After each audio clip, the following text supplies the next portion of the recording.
Hi, Dewdrops! It's me, Pip! Today at the Sunshine Academy, Mr. Camelio taught us how to draw a flower. And for the love of fireflies, mine kept coming out all wonky. But then I started thinking, if I'm going to draw a plant, I should know the parts of a plant too.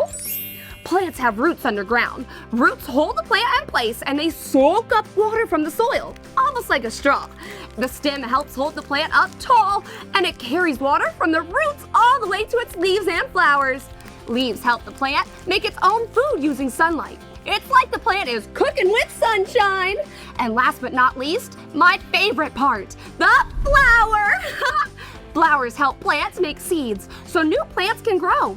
That means one little flower can create lots of brand new plants. Oh, Petals, I think I'm ready to draw my flower again. Bye, Dewdrops. Don't forget to make your fairy tales today.